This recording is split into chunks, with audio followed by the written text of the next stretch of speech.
सर्वप्रथम इस दुनिया को शांति का और मानवता का संदेश देने वाले तथागत गौतम बुद्ध जी को मैं नमन करता हूं। विश्व के 6 विद्वानों में से एक, करोड़ों दलित, पिछड़े, अल्पसंख्यक, शोषित, वंचित, मजदूर, किसान और महिलाओं के जीवन में उजाला लाने वाले,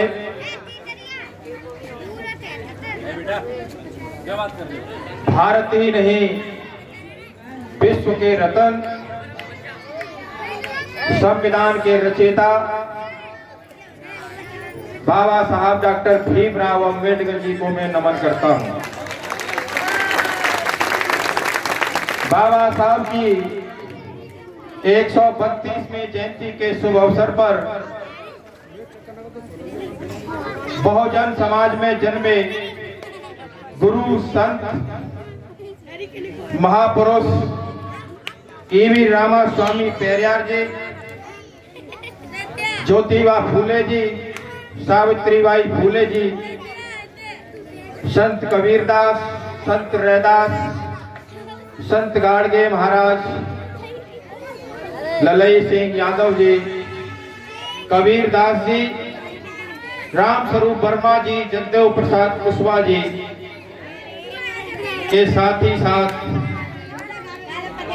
सरदार भगत सिंह, मान्यवर काशीराम और श्रद्धेय श्री मुलायम सिंह यादव जी को नमन करते हुए आदरणीय मंच पर आसीन सभी अतिथिगण, बहुत ही जानदार और शानदार रूप से बाबा साहब के विचारों को गा रहे सभी गायकगण और मेरे सामने बैठे आदरणीय सभी बुजुर्ग, सभी माताएं, सभी बहनें, नौजवान साथी एवं प्यारे बच्चों, 14 अप्रैल 1891 को बाबा साहब का जन्म महू, इंदौर, मध्य प्रदेश में हुआ। बाबा साहब का जन्म एक साधारण परिवार में हुआ। प्राथमिक शिक्षा बाबा साहब ने किस प्रकार प्राप्त की, आप सब लोगों को पता है। बाबा साहब ने अपनी जिंदगी में कितना अपमान झेला, आप अच्छी तरह से जानते हैं। प्राथमिक शिक्षा के एडमिशन मिलने में भी बाबा साहब को बहुत दिक्कत हो रही थी। जैसे तैसे बाबा साहब को प्राथमिक शिक्षा में एडमिशन मिला।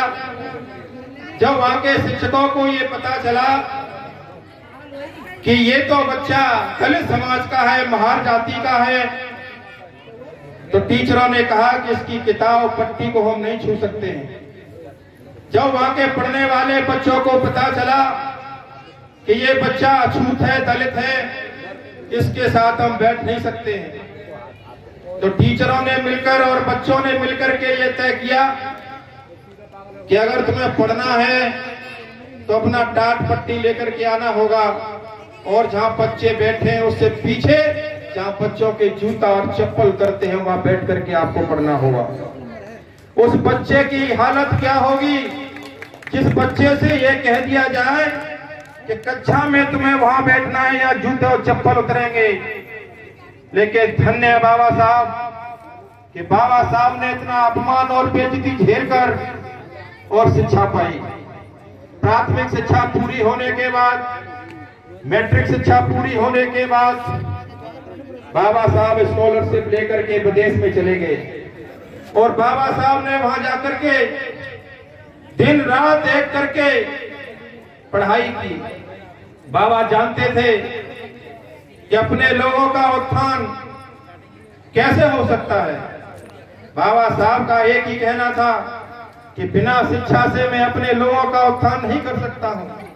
बाबा साहब ने विदेश में रहकर 32 डिग्रियां हासिल की, 9 भाषाओं का ज्ञान प्राप्त किया और 3 विषय में पीएचडी करने के बाद भारत में लौटे। तो जिस राजा ने स्कॉलरशिप दी बाबा को, उस राजा ने यह शर्त लगा दी थी, तुम भारत में लौट करके आओगे तो मेरे यहाँ नौकरी करोगे। बाबा साहब लौट करके उस राजा के यहाँ पहुंचे। नागपुर में बड़ौद के राजा थे, उन्होंने कहा कि मेरे यहाँ नौकरी करो, और उन्होंने डिप्टी कलेक्टर बना दिया। जब बाबा साहब डिप्टी कलेक्टर बने तो रुकने के लिए बाबा साहब ने कमरे की आवश्यकता थी, मकान की आवश्यकता थी। बाबा साहब को उन्हीं का एक साथी लेकर के पूरे शहर में घूमा, और जिस मकान पर जाए, जिस कमरे पर जाए, वो मकान मालिक ये कहते कि ये अछूत है, ये दलित है, हम इसको कमरा और मकान नहीं देंगे। बाबा लगातार घूमते रहे, जैसे तैसे एक धर्मशाला मिल गई, उसमें 2 दिन रुके। फिर पता चल गई लोगों को कि ये आदमी दलित है, अछूत है। उस धर्मशाला को भी घेर लिया और बाबा के साथ बदतमीजी करने लगे। जैसे तैसे बाबा निकल करके एक पार्क में पहुंचे। 2-3 रात पार्क में बिताने के बाद जब बाबा पढ़ लिख करके अपने कार्यालय में पहुंचे, डिप्टी कलेक्टर के पद पर, तो कुर्सी पर बैठ करके बाबा साहब ने कहा कि फाइल लेकर के आइए। वहां के चपरासी की हालत देखिए। चपरासी ने फाइलों का जो गट्ठर था जिसमें धूल लगी थी, बाबा के हाथ में न देकर के उस मेज पर उस फाइल को फेंक दिया, और उस पर धूल लगी थी वो बाबा के चेहरे पर चली गई। इतना पढ़ा लिखा आदमी, और उसके साथ इस हद दर्जे की बदतमीजी की जा रही थी। बाबा ने यह निर्णय लिया कि मैं इतना पढ़ा लिखा होकर के भी और मेरे साथ ये हालत है, तो मेरा जो दलित और पिछड़ा वर्ग का लोग हैं, जो अशिक्षित है, उनकी हालत क्या होगी। बाबा साहब ने नौकरी छोड़ दी। बाबा साहब ने कहा कि मैं वकालत करूंगा। वकालत में पहुंचे तो वहां भी यही हालत थी कि कोई वकील बैठाने को तैयार नहीं था बाबा को। जैसे तैसे बाबा ने कुर्सी मेज का इंतजाम किया, लेकिन वहां भी बाबा की वकालत नहीं चल पाई। उसके बाद बाबा ने कहा कि अब मैं प्रोफेसर बनूंगा, प्रोफेसर बन करके आगे बढ़ूंगा। जब प्रोफेसर बने तो वहां जाकर के भी यही हालत थी। जब प्रोफेसर लोग सभी एक बैठे थे, बीच में एक मेज रखी थी, उस मेज पर जग में पानी रखा था, तो बाबा साहब ने उस जग को, पानी को उठाने का प्रयास किया, तो वहां के प्रोफेसरों ने बाबा को जग उठाने से रोक दिया। कितना अपमान झेला, कितना धैर्यवान व्यक्ति है वो, कितना साहसी व्यक्ति है। बाबा ने कहा कि अब मैं नौकरी नहीं करूंगा। बाबा चाहते तो अपना जीवन कोई नौकरी करके अच्छी बिजनेस कर सकते थे, नौकरी कर सकते थे, लेकिन बाबा ने कोई फिर नौकरी नहीं की। और बाबा ने कहा कि पूरा जीवन अब दलित और पिछड़ों के उत्थान के लिए मैं लगाऊंगा। और बाबा ने अपना मिशन चालू कर दिया, और मिशन चालू करके बाबा ने दलित पिछड़ों की लड़ाई शुरू कर दी। आज के हालत क्या है? आज के हालत बहुत खराब है। जब देश आजाद हुआ तो एक पढ़े लिखे व्यक्ति की जरूरत पड़ी। सरदार वल्लभ भाई पटेल और जवाहरलाल नेहरू ने कहा कि वो संविधान कौन लिखेगा? संविधान लिखने के लिए भाषाओं का ज्ञान चाहिए, पढ़ा लिखा व्यक्ति चाहिए। इस चिंता से महात्मा गांधी को अवगत कराया गया। तो महात्मा गांधी ने कहा कि अब देश में एक बैरिस्टर है हमारे पास, जिसको 9 भाषाओं का ज्ञान है, 3 विषय में पीएचडी की है। डॉक्टर भीमराव अम्बेडकर से बात करो। डॉक्टर भीमराव अम्बेडकर से बात करने के बाद यह तय हुआ कि संविधान की जो प्राक्कलन समिति है उसका अध्यक्ष आपको बनाया जाता है। और संविधान की रचना करने के लिए डॉक्टर साहब को कह दिया गया कि इसकी तैयारी करो और उसे लिख करके दो। बाबा साहब ने दिन रात मेहनत करके 2 साल 11 महीना और 18 दिन में भारत के संविधान को लिख करके 26 नवंबर 1949 को उस समिति को सौंप दिया, जिसमें जवाहरलाल नेहरू, डॉक्टर राजेंद्र प्रसाद और भी तमाम लोग मौजूद थे। लेकिन उस संविधान को सौंपते समय बाबा साहब ने कहा, उनका जो दर्द था वो उन्होंने कहा कि मैंने संविधान अच्छी तरह से लिखा है, लेकिन इस संविधान को लागू करने वाले अगर लोग अच्छे नहीं हुए तो ये संविधान नहीं हुआ, ये कागज का टुकड़ा होगा। ये बाबा साहब ने सोचा था। आज वही हालात है। आज संविधान को जलाया जा रहा है, आज संविधान को बदला जा रहा है। जो संविधान में दलित और पिछड़े महिलाओं के लिए, शोषित और वंचित वर्ग के लिए जो हक और अधिकार दिए गए हैं, उन हक और अधिकारों को छीना जा रहा है। आज लोकतंत्र खत्म होने की स्थिति में है। आज आरक्षण को समाप्त करने की साजिश रची जा रही है। आज जितने भी उपक्रम हैं, जितनी भी संस्थाएं हैं, उनको बेचा जा रहा है। और बिक्री इसलिए की जा रही है, वो निजीकरण इसलिए किया जा रहा है, प्राइवेटाइजेशन इसलिए किया जा रहा है कि प्राइवेट में दलित और पिछड़ों के लिए आरक्षण नहीं है। जब सारी चीजें बिक जाएंगी, सारी संस्थाएं बिक जाएंगी, तो आपका आरक्षण खत्म हो जाएगा। इस देश में दो तरह के हिंदू हैं। बात लोग करते हैं कि हिंदू हिंदू एक हो जाओ। हिंदू कहां से एक हो जाएंगे?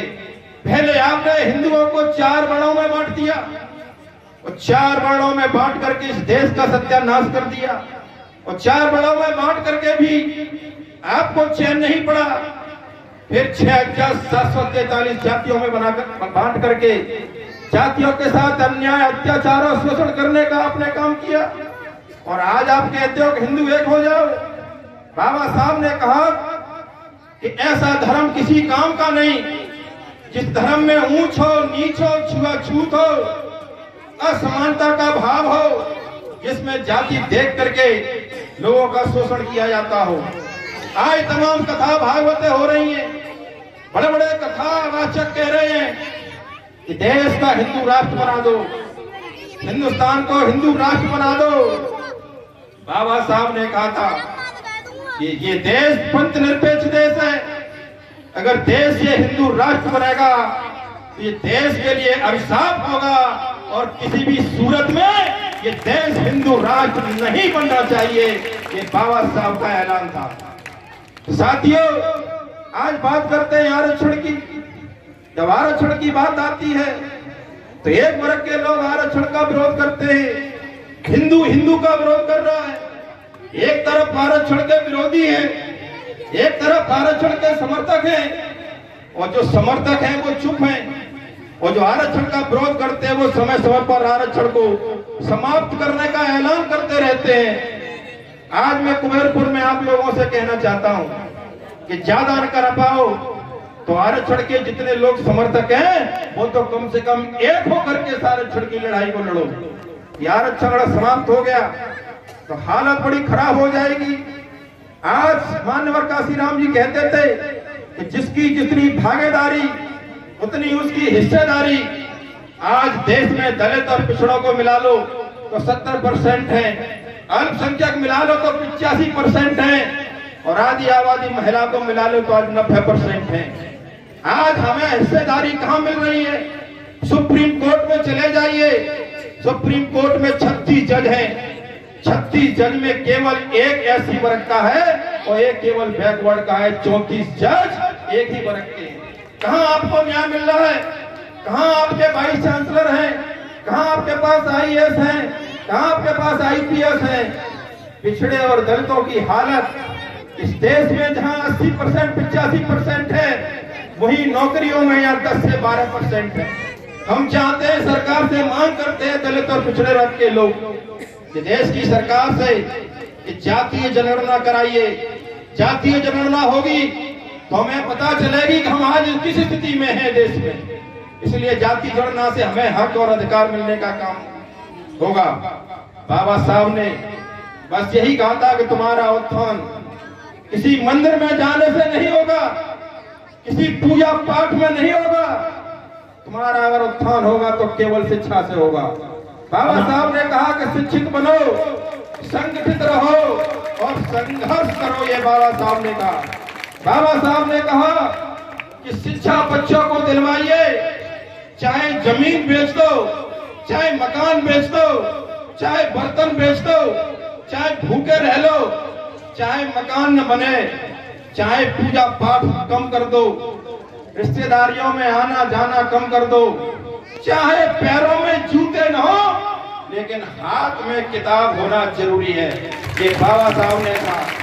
बाबा साहब ने कहा कि मेरी मूर्तियों में मुझे मत देखना, मुझे तस्वीरों में मत देखना, मुझे किताबों में देखना। बाबा साहब के विचारों को पढ़ना होगा। और एक और साजिश रची जा रही है, बाबा साहब को भगवान बनाने की साजिश रची जा रही है। मैं कहना चाहता हूं कि बाबा साहब को भगवान मत बनाने देना। जिस दिन बाबा साहब भगवान बन जाएंगे, वो दलित और पिछड़ों के हाथ से चले जाएंगे। वही हालत हो जाएगी जो आज मंदिरों में है। लोग कहते हैं कि हिंदू धर्म को छोड़ रहे हैं लोग। अरे हिंदू धर्म को तो इसलिए छोड़ रहे हैं कि तुमने हमारे मंदिरों में जाने की पाबंदी लगा दी। हम मंदिर में जा नहीं सकते, हम पुजारी बन नहीं सकते। ऐसी स्थिति में किसी कोई मस्जिद में चला गया, कोई गुरुद्वारे में चला गया, कोई कहीं चला गया। ये बाबा साहब ने कहा कि हिंदू धर्म में मैं जन्मा तो हूं, लेकिन इस हिंदू धर्म में मरूंगा नहीं। नागपुर के दीक्षा समारोह में 5 लाख लोगों के साथ बाबा साहब ने हिंदू धर्म को त्याग करके बौद्ध धर्म ग्रहण करने का काम किया। बाबा साहब ने अंतिम भाषण आगरा में दिया था और बाबा साहब ने कहा था कि मुझे मेरे पढ़े लिखे लोगों ने धोखा दिया है। मैं इस कारवां को यहां तक लेकर के आया हूं, इस कारवां को आगे बढ़ा देना। अगर इसे आगे ना बढ़ा पाओ तो इस कारवां को पीछे भी मत जाने देना। ये बाबा साहब का आदेश था। एक बात और बता देना चाहता हूं, लोग ये कहते हैं कि बाबा साहब तो दलितों के नेता हैं और दलितों में भी कहते हैं कि ये जाटवों के नेता हैं। अरे पिछड़े वर्ग के लोगों, जाग जाओ। जितना बाबा साहब ने दलित समाज के लिए काम किया है, उससे ज्यादा पिछड़े वर्ग के लिए काम किया है। इसलिए मैं कहना चाहता हूं कि पिछड़े वर्ग के लोगों, तुम बाबा साहब को पढ़ो और जो बाबा साहब को एक बार पढ़ लेगा, मैं दावे के साथ कहता हूं वो बाबा का दीवाना हो जाएगा। महिलाओं से भी अपील करना चाहता हूं, चाहे वो किसी जाति और धर्म की हो, महिलाओं का जो भी सम्मान मिल रहा है, बराबरी का जो अधिकार मिल रहा है, वो सब बाबा साहब की देन है। इसलिए महिलाओं से भी मैं कहना चाहता हूं, चाहे वो किसी जाति और धर्म की हो जो 50% की आबादी है, आप किसकी पूजा करती हैं, आप किसकी पूजा नहीं करती हैं, ये आपका हक है। आप किसको देवता मानती हैं, आप किसको देवी मानती हैं, ये आपका हक है। बस मैं एक ही बात कहना चाहता हूं कि पूजा के साथ साथ बाबा की तस्वीर के सामने प्रत्येक महिला को, प्रत्येक बेटी को सुबह जग कर के नहा धो करके तस्वीर के सामने 2 फूल रोज चढ़ाने चाहिए महिलाओं को।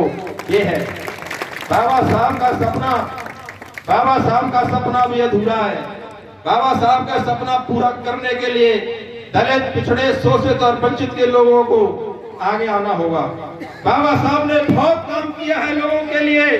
तमाम घटना ऐसी हैं। आज रिजर्व बैंक की स्थापना बाबा साहब ने ही की थी। लोग जानते नहीं है इसको। बाबा साहब ने आज जो दलित वर्ग के पूरे देश में 147 जो MP बनते हैं, वो बाबा साहब की देन है। आज 147 MP जो दलित समाज से बनते हैं, अनुसूचित जाति जनजाति के बनते हैं, वो बाबा साहब की देन है। अगर 147 MP जिस दिन देश की संसद में खड़े होकर के कह देंगे कि बाबा के बनाए हुए संविधान के साथ जो छेड़छाड़ करेगा उसकी सरकार बदल देंगे, तो किसी की हिम्मत नहीं पड़ेगी। आज आपके हक और अधिकार के साथ चोरी की जा रही है। चोरी कैसे की जा रही है, बस 1 मिनट और लूंगा मैं। चोरी ऐसे की जा रही है, अभी आपके गांव में चोर आ जाए, चोरी करने का जो तरीका है या सरकार का वो क्या है? तुम्हारे गांव में चोर आ जाए और चोर तुम्हारी भैंस को खोल ले जाए, तो भैंस के गले में घंटा बंधा होता है, घंटा वो बजता रहता है। वो इसलिए बांधते थे हमारे बुजुर्ग कि भैंस में कोई खटर पटर हो तो घंटा बजता रहे तो पता चलती रहे कि हमारी भैंस हमारे खूंटा पर बंधी है। चोर चालाकी से भैंस को खोल ले गए रात में, एक साइड में ले गए, आगरा साइड में तो ले गए भैंस को, और एक चालाक चोर उस घंटे को ले गया हैदराबादपुर साइड में। और जगार हुई गांव में, पता चली कि भैंस कहां गई, तो आप किधर जाओगे? आप उधर जाओगे जिधर घंटे की आवाज आ रही होगी, क्योंकि आप मालूम पड़ेगी कि भैंस इधर ही जा रही होगी जिधर घंटा है, और आप दौड़ के पूरा गांव इस साइड में भागोगे और वो चालाक चोर उस घंटे को रास्ते में डाल करके और पुनः आगरा की तरफ चला जाएगा और पूरे गांव के लोग जाएंगे तो उन्हें वहां जाकर के क्या मिलेगा? क्या मिलेगा? तो बस यही हो रहा है। आपके यहाँ का अधिकार को छीनने के लिए आपको घंटा के रूप में आपकी जाति के लोगों को, पिछड़े दलित वर्ग के लोगों को विधायक और सांसद बना करके उनके हाथ में घंटा दे दिया जाता है। इस घंटा को बजाते रहो और उनका कोई हक और अधिकार नहीं है। बात लंबी हो जाएगी, फिर कभी मौका मिलेगा तो आपसे फिर बात होगी। बहुत बहुत धन्यवाद। एक शेर के माध्यम से अपनी बात को खत्म करेंगे। जब तक न हो काम पूरा, खास करके नौजवान साथियों तुम सुन लेना, जब तक न हो काम पूरा नींद चैन की त्यागो तुम, जीवन के संघर्षों से दूर मत भागो तुम, बिना कुछ किए यूं ही जय जयकार नहीं होती, बिना कुछ किए यूं ही जय जयकार नहीं होती, और कोशिश करने वालों की कभी हार नहीं होती। बहुत बहुत धन्यवाद। आप लोगों ने हमको यहाँ बुलाया, बोलने का मौका दिया, स्वागत सत्कार किया, आप लोगों के दर्शन करने का हमको अवसर मिला। बहुत बहुत धन्यवाद। जय हिंद, जय भारत, जय भीम, जय संविधान, जय विज्ञान।